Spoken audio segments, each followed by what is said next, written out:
Dear students, we are now starting the next part of molecular base of inheritance, that is Human Genome Project, HGP, Human Genome Project.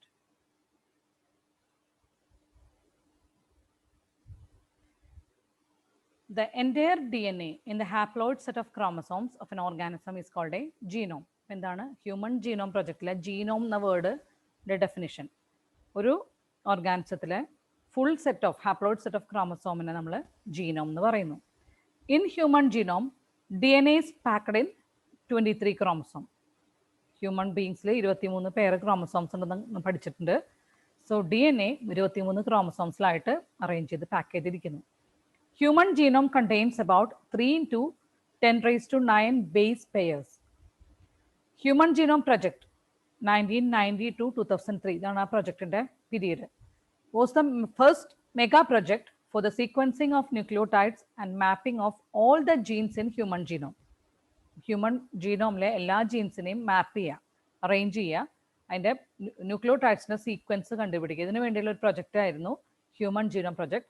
1990 start ചെയ്തിട്ട് 2003 ഈ project അവസാനിച്ചത്. HGP, that is Human Genome Project, was coordinated by US Department of Energy and National Institute of Health. അപ്പോൾ US Department of Energy and National Institute of Health ആണ് ഈ human genome project coordinate ചെയ്തത്. ഇനി what are the main objective or goals of human genome project? എന്തിനാണ് ഈ project ചെയ്തത്? എന്താണ് അതിൻ്റെ ലക്ഷ്യങ്ങൾ? Identify all the estimated genes in human DNA. Human DNA ലുള്ള എല്ലാ ജീൻസും കണ്ടുപിടിക്കുക. Sequencing of 3 billion chemical base pairs of human DNA. Chemical base pairs. Base pairs നമ്മൾ കണ്ടു, അഡെനിൻ, തൈമിൻ, ഗ്വാനിൻ, സൈറ്റോസിൻ അല്ലേ? ഈ ബേസ് പെയേഴ്സിനെ സീക്വൻസ് ചെയ്യുക. Store this information in databases. അപ്പോൾ ഈ ഇൻഫോർമേഷൻ കിട്ടിയ ഇൻഫോർമേഷൻസ് ഒക്കെ ഡാറ്റാബേസസിലേക്ക്, ഫ്യൂച്ചർ റെഫറൻസിനൊക്കെ വേണ്ടി ഡാറ്റാബേസസിലേക്ക് സ്റ്റോർ ചെയ്യാം. Improve tools for data analysis. അപ്പോൾ ഇങ്ങനെ ഒരു പ്രൊജക്റ്റ് ചെയ്യുമ്പോഴാണ് അതിൻ്റെ ടൂൾസ് കുറച്ചുകൂടി ഇംപ്രൂവ്ഡ് ആവണം എന്ന് മനസ്സിലാവുന്നത്. അപ്പോൾ ഇങ്ങനെയുള്ള സീക്വൻസ് ചെയ്യാനും ബേസ് പെയേഴ്സിൻ്റെ സീക്വൻസ് കണ്ടുപിടിക്കാനും ഒക്കെ കുറച്ചും കൂടി ഇംപ്രൂവ്ഡ് ടൂൾസ് വേണം എന്ന് മനസ്സിലാവും. അപ്പോൾ ഈ ഡാറ്റ അനാലിസിസിന് ടൂൾസ് ഇംപ്രൂവ് ചെയ്യാം.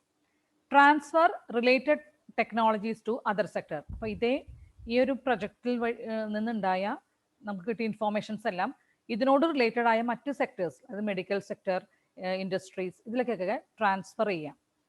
Address the ethical, legal and social issues that may arise from the project. അപ്പോൾ ഇങ്ങനെ ഹ്യൂമൻ ബീയിങ് ആയിട്ടുള്ള മനുഷ്യനെ വെച്ചിട്ടുള്ള ഒരു പ്രൊജക്ട് എന്ന് പറയുമ്പോൾ അതിന് കുറേ ഇഷ്യൂസ് ഉണ്ടാവും അല്ലേ?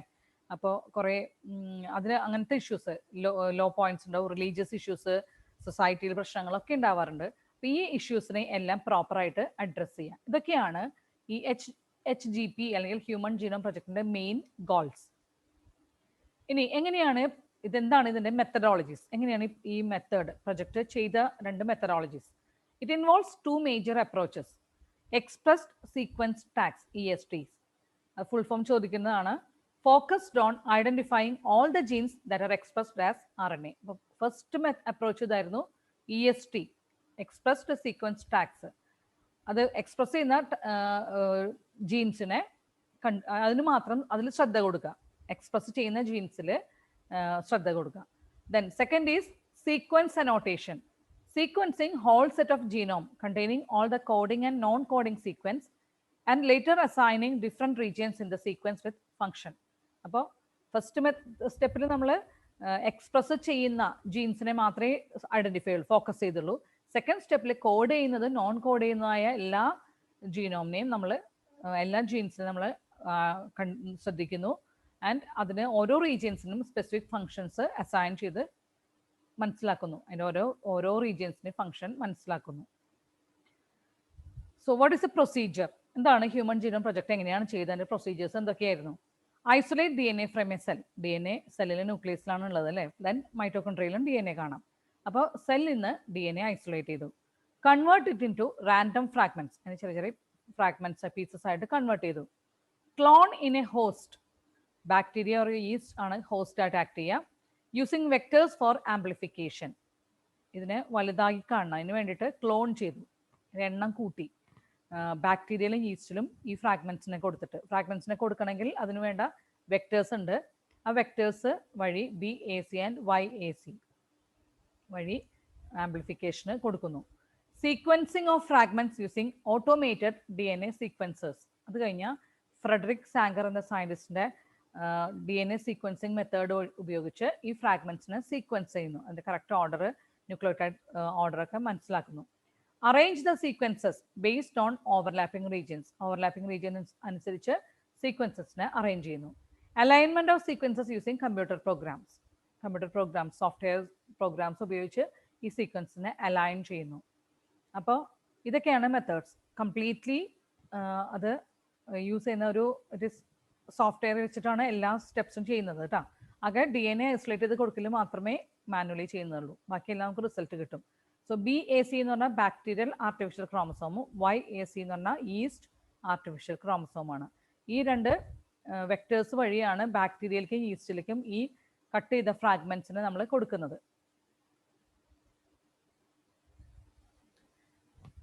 സാങ്കർ also developed method for sequencing of amino acids and proteins. Frederick Sanger amino ആസിഡിനെ, പ്രോട്ടീനുള്ള അമിനോ ആസിഡിനെ സീക്വൻസ് ചെയ്യാനുള്ള മെത്തേഡും ഡെവലപ്പ് ചെയ്തിട്ടുണ്ട്.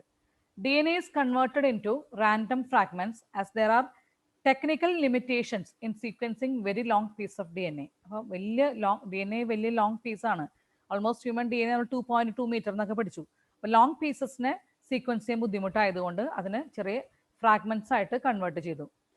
HGP was closely associated with bioinformatics. പുതിയൊരു ബ്രാഞ്ച് ഓഫ് സയൻസ് ആണ് ബയോ ഇൻഫോർമാറ്റിക്സ്.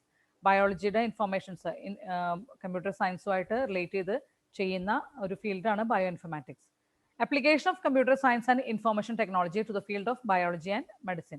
അപ്പോൾ HGP എന്ന പ്രൊജക്റ്റിന് അതിൻ്റെ പിൻബലത്തോടെ ആണ് ഫസ്റ്റ് സ്റ്റഡി HGPയിലായിരുന്നു. അത് കഴിഞ്ഞ് അതിനുശേഷം ഡെവലപ്പ് ചെയ്ത ഒരു ബ്രാഞ്ച് ഓഫ് സയൻസ് ആണ് bio informatics. Of the 24 chromosomes, 22 autosomes and X and Y chromosome. The last sequenced one is chromosome 1. ഏറ്റവും അവസാനം സീക്വൻസ് ചെയ്യപ്പെട്ട ക്രോമസോം 1 ആണ്. മെയ് 2006 സീക്വൻസ് ചെയ്തത്. Genetic and physical maps on the genome were generated using information on polymorphism of restriction endonuclease recognition sites and some repetitive DNA sequences. അത് കഴിഞ്ഞ് genetic മാപ്പും physical മാപ്സും ഉണ്ടാക്കി. അതിന് സഹായിച്ചത് റെസ്ട്രിക്ഷൻ എൻഡോന്യൂക്ലിയസും DNA ഉണ്ടാവുന്ന DNA repeat ചെയ്തും repeated sequences ഉണ്ട്. അതിന് micro satellites എന്ന് പറയാം. ഈ റിപ്പീറ്റഡ് സീക്വൻസസും ആണ് ഹെൽപ്പ് ചെയ്തത്. DNA sequencing also have been done in bacteria, yeast, Caenorhabditis elegans, a free-living non-pathogenic nematode, then Drosophila, plants, etc. Sequencing ബാക്ടീരിയയിൽ, ഈസ്റ്റിൽ, നിമാറ്റോഡിൽ, ഡ്രോസോഫിലയിൽ, പ്ലാന്റ്സിലൊക്കെ DNA സീക്വൻസിങ് നടത്തിയിട്ടുണ്ട്. Then salient features of human genome. Human genome project കഴിഞ്ഞപ്പോൾ കിട്ടിയ results ആണ് human ജീനോമിൻ്റെ salient features ആയിട്ട് നമ്മൾ പറയുന്നത്.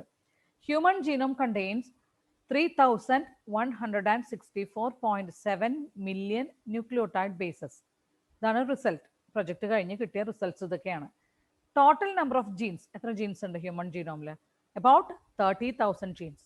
Average gene consist of 3,000 bases, but sizes vary. Size different ആയിരിക്കും ജീൻസിൻ്റെ. ലാർജസ്റ്റ് നോൺ ഹ്യൂമൻ ജീൻ, ഇതുവരെ കണ്ടുപിടിക്കപ്പെട്ട ഏറ്റവും വലിയ ഹ്യൂമൻ ജീനാണ് dystrophin on X chromosome. It contains 2.4 million bases. ഡിസ്ട്രോഫിനെ കാണിച്ചിട്ടുണ്ട് ഇവിടെ. എക്സ് ക്രോമസോമിലുള്ള ഏറ്റവും ജീൻ ഡിസ്ട്രോഫിനാണ് ഏറ്റവും ലാർജസ്റ്റ് ഹ്യൂമൻ ജീൻ എന്ന് കണ്ടുപിടിച്ചത്. അതിൻ്റെ സൈസ് ഓൾമോസ്റ്റ് 2.4 മില്യൺ ബേസസ് അതിലുണ്ട്. 99.9% nucleotide bases are same in all people.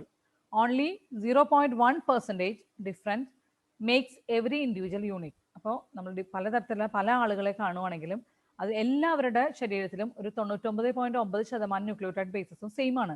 പക്ഷെ ആകെ ഒരു 0.1% ഡിഫറൻസേ അതിലുള്ളൂ. ആ ഡിഫറൻസ് ആണ് ഓരോരുത്തരെ ഡിഫറെൻ്റ് ആക്കി മാറ്റുന്നത്. Functions of over 50% of discovered genes are unknown. അപ്പോൾ കണ്ടുപിടിക്കപ്പെട്ട ജീൻസിൻ്റെ 50% ജീൻസിൻ്റെ ഫങ്ഷൻസ് നമുക്ക് ഇപ്പോഴും അറിയില്ല. റിസർച്ചസ് നടന്നുകൊണ്ടിരിക്കുന്നു. Chromosome 1 has most genes. ഏറ്റവും കൂടുതൽ ജീൻസ് ഉള്ളത് ക്രോമസോം 1-നാണ്. 2968 ജീൻസ് ക്രോമസോം 1-ലുണ്ട്. And Y has the fewest gene? Y ക്രോമസോമിലാണ് ഏറ്റവും കുറവ് genes 231. Less than 2% of the genome codes for proteins. അപ്പോൾ പ്രോട്ടീനിന് കോഡ് ചെയ്യുന്ന ജീനോം ഏകദേശം ഒരു 2% മാത്രമേ ഉള്ളൂ. 2% താഴെയുള്ള ജീനോം മാത്രമേ പ്രോട്ടീനിന് കോഡ് ചെയ്യുന്നുള്ളൂ. Very large portion of human genome is made of repeated or repetitive sequences. Repeat ചെയ്യുന്ന സീക്വൻസസ് ആണ് ഹ്യൂമൻ ജീനോം നോക്കിയാൽ മനസ്സിലാവുക. കുറേ റിപ്പീറ്റ് ചെയ്യുന്ന സീക്വൻസസ് ഉണ്ട്. These are stretches of DNA sequences that are repeated many times. They have no direct coding functions. They shed light on chromosome structure, dynamics and evolution. അപ്പോൾ repeat ചെയ്യുന്ന കുറേ sequences നമുക്ക് human genome കണ്ടുപിടിച്ചപ്പോൾ മനസ്സിലായി കുറേ sequences ഉണ്ടെന്ന്. ഈ repeat ചെയ്യുന്ന സീക്വൻസസിന് direct ആയിട്ടുള്ള കോഡ് ചെയ്യുന്ന ഫങ്ഷൻസ് ഒന്നുമില്ല. അപ്പോൾ അത് ക്രോമസോമിന്റെ സ്ട്രക്ചർ മനസ്സിലാക്കാൻ സഹായിക്കുന്നു, നമ്മളെ ക്രോമസോമിന്റെ മൂവ്മെന്റ് മനസ്സിലാക്കാൻ സഹായിക്കുന്നു, അതിന്റെ ഇവല്യൂഷൻ ഇതൊക്കെ മനസ്സിലാക്കാൻ ഹെൽപ്പ് ചെയ്യുന്നു repeated sequences. About 1.4 million locations have single base DNA differences. They are called SNPs, single nucleotide polymorphism or SNPs.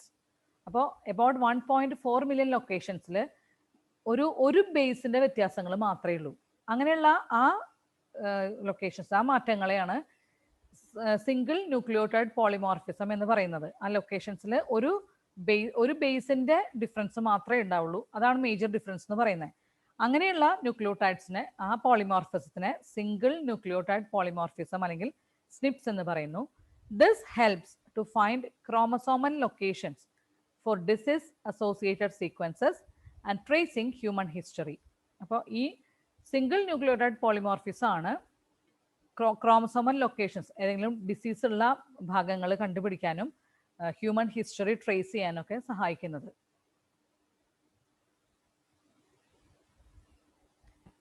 Next we can pass on to DNA fingerprinting or DNA profiling.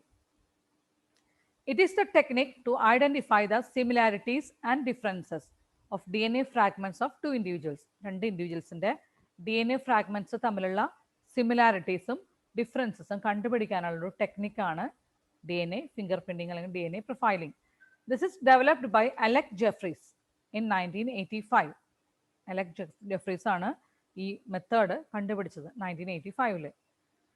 DNA carries some non-coding repetitive sequences. Code ചെയ്യാത്ത repetitive sequences DNA carry ചെയ്യുന്നുണ്ട്. Number of repeats is specific from person to person. അപ്പോൾ repeat ചെയ്യുന്ന ഭാഗങ്ങൾ എത്ര repeat ഉണ്ടോ അത് ഓരോ ആളിലും വ്യത്യസ്തമായിരിക്കും. കണ്ടോ, ഫസ്റ്റ് പേഴ്സണിൽ 8 റിപ്പീറ്റ്സ് ഉണ്ട്, GATA. പക്ഷെ സെക്കൻഡ് പേഴ്സൺ നോക്കിയപ്പോഴോ റിപ്പീറ്റ്സിന്റെ എണ്ണം മാറി. തേർഡ് പേഴ്സണിൽ വീണ്ടും എണ്ണം മാറി. അപ്പോൾ റിപ്പീറ്റ്സ് എണ്ണം മാറിക്കൊണ്ടേയിരിക്കും ആളുകൾ അനുസരിച്ച്. Repetitive DNA can be separated from bulk genomic DNA as different peaks during density gradient centrifugation. അപ്പോൾ ഡെൻസിറ്റി ഗ്രേഡിയൻറ്റ് സെൻട്രിഫ്യൂഗേഷൻ മെത്തേഡ് വഴി റിപ്പറ്റേറ്റീവ് DNA സീക്വൻസസിനെ നമ്മൾ ഫുൾ ജീനോമിൽ നിന്ന് ജീനോമിക് DNA സെപ്പറേറ്റ് ചെയ്യാൻ പറ്റും. The bulk DNA forms a major peak and the small peaks are called satellite DNA. നമ്മൾ separate ചെയ്ത് centrifuge ചെയ്യുമ്പോൾ വലിയ ബൾക്ക് DNA ആണ് മേജർ പീക്ക് ഫോം ചെയ്യുക. ബാക്കി ഉള്ള ചെറിയ ചെറിയ പീക്സ് ഒക്കെ എന്താ സാറ്റലൈറ്റ് DNA എന്ന് അറിയപ്പെടുന്നു. Satellite DNA is classified as microsatellites and mini satellites based on base composition, length of segment and number of repetitive units. Satellite DNA micro satellite എന്നും മിനി സാറ്റലൈറ്റ് എന്നൊക്കെ അറിയപ്പെടുന്നുണ്ട്. അത് അതിൻ്റെ ബേസ് കോമ്പോസിഷൻ അനുസരിച്ച് അത് മാറിക്കൊണ്ടേയിരിക്കും. Base കോമ്പോസിഷനും അല്ലെങ്കിൽ സെഗ്മെന്റ് ലെങ്ത്, എത്ര repetitive units ഉണ്ട്, ഇതൊക്കെ അനുസരിച്ചാണ് അതിനെ മൈക്രോ സാറ്റലൈറ്റ് ആണോ മിനി സാറ്റലൈറ്റ് ആണോ എന്ന് നമ്മൾ പറയുക. മൈക്രോ സാറ്റലൈറ്റിൽ നോക്കൂ, സൈസ് ഓഫ് ഈച്ച് റിപ്പീറ്റ് ചെറുതാണ് അല്ലേ, 2 to 6 ബേസ് പെയേഴ്സ് ആണ് ഉണ്ടാവുക. മിനി സാറ്റലൈറ്റിൽ അതിൻ്റെ വലിപ്പം നോക്കൂ, ഇത് റിപ്പീറ്റഡ് 4 times, ഇത് repeated 8 times. Then a DNA sequence which is tandemly repeated in many copy numbers is called variable number tandem repeats. അപ്പോൾ DNA സീക്വൻസ് കുറേ റിപ്പീറ്റ് ചെയ്യുന്ന ടാൻഡമായിട്ട് റിപ്പീറ്റ് ചെയ്യുന്ന DNA സീക്വൻസസിനെ വേരിയബിൾ നമ്പർ ടാൻഡം റിപ്പീറ്റ്സ് എന്ന് പറയുന്നു. VNTR belongs to mini satellite DNA. Mini satellite DNAയുടെ ഭാഗമാണ് VNTR. In a person, copy number varies in each chromosome. ഒരാളിൽ ഇതിൻ്റെ നമ്പർ ഓരോ ക്രോമസോമിലും മാറിക്കൊണ്ടിരിക്കും. 2 alleles, paternal and maternal of a chromosome, also contain different copy numbers of VNTR. VNTR 2 alleles-ലും ഫാദറിൽ നിന്ന് വരുന്ന അലീലിലും മദറിൽ നിന്ന് വരുന്ന അലീലിലും VNTR-ൻ്റെ ഡിഫറെൻറ്റ് കോപ്പീസ് ആണ് ഉണ്ടാവുക. 2 അലീൽസ് കാണിച്ചിരിക്കുന്നു.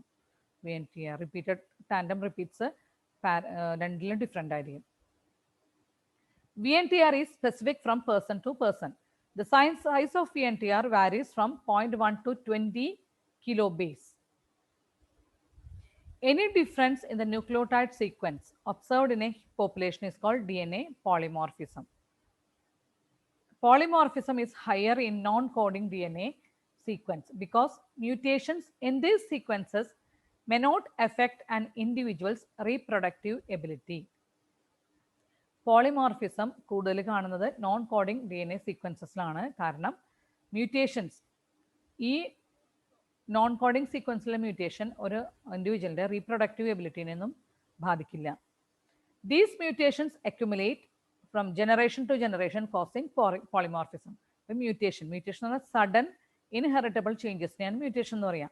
ഈ മ്യൂട്ടേഷൻസ് ആ ജീനോമിൽ അക്യുമുലേറ്റ് ചെയ്ത് ഒരു ജനറേഷനിൽ നിന്ന് അടുത്ത ജനറേഷനിലേക്ക് അക്യുമുലേറ്റ് ചെയ്ത് പാസ് ഓൺ ചെയ്ത് ഫൈനലി അത് പോളിമോർഫിസം ഉണ്ടാവുന്നു. Polymorphism have a greater role in evolution and speciation. Polymorphisms ഉണ്ടായി കഴിയുമ്പോഴാണ് എവല്യൂഷൻ, പരിണാമവും പുതിയ സ്പീഷീസിന്റെ ഫോർമേഷനും ഒക്കെ ഉണ്ടാവുക. Southern blotting technique DNA finger പ്രിന്റിങ്ങിന്റെ മെത്തേഡ്സ് ആണ്. First, different steps.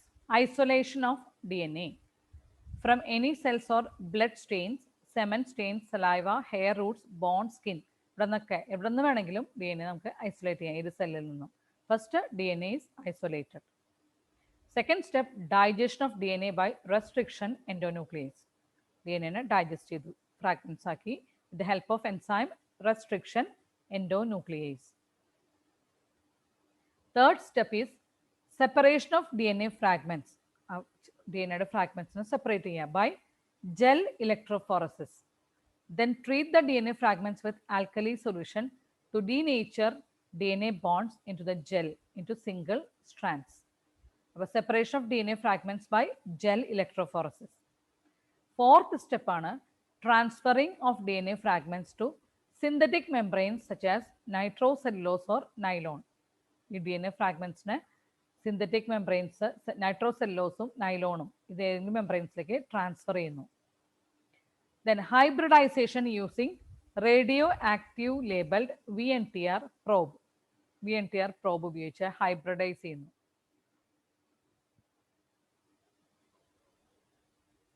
Place the nitrocellulose filter paper in a solution of radioactive labeled single stranded DNA probe. The DNA probe binds with the complementary sequence of DNA fragment on the membrane to form a hybridized DNA. ഇതാണ് method. Nitrocellulose paper radioactive labelled single standard DNA പ്രോബുള്ള സൊല്യൂഷനിലേക്ക് കൊടുക്കുന്നു. അപ്പോൾ DNA probe അതിൻ്റെ complementary sequence ആയിട്ട് bind ചെയ്ത് ഒരു hybridized DNA form ചെയ്യുന്നു. Detection of hybridized DNA by autoradiography. Autoradiography method വഴി ഈ ഹൈബ്രിഡൈസ്ഡ് DNA ഡിറ്റക്ട് ചെയ്യുന്നു. Hybridized DNA is photographed to an X-ray ഫിലിമിലേക്ക്. എക്സ്റേ നമുക്ക് കിട്ടില്ല, നമ്മൾ കൈയിൻ്റെയൊക്കെ എക്സ്റേ എടുക്കുമ്പോൾ കിട്ടുന്ന പോലെ എക്സ്റേ ഫിലിമിലേക്ക് അത് കൊടുക്കുന്നു. The auto radiogram gives an image in the form of dark and light bands. Auto radiography കഴിഞ്ഞ് കിട്ടുന്ന ആ പ്രൊഡക്റ്റ്, ആ എക്സ്റേന് ഷീറ്റിന് നമ്മൾ ഓട്ടോ റേഡിയോഗ്രാം എന്നാണ് പറയുക. അതിൽ ഡാർക്കും ലൈറ്റും ബാൻഡ്സ് ആയിട്ടാണ് കാണുക. അതാണ് DNA finger print. DNA fingerprint differs in everyone except in monozygotic twins. Identical twins ഒഴികെ ബാക്കി എല്ലാവരിലും DNA fingerprint ഡിഫറെൻ്റ് ആയിരിക്കും.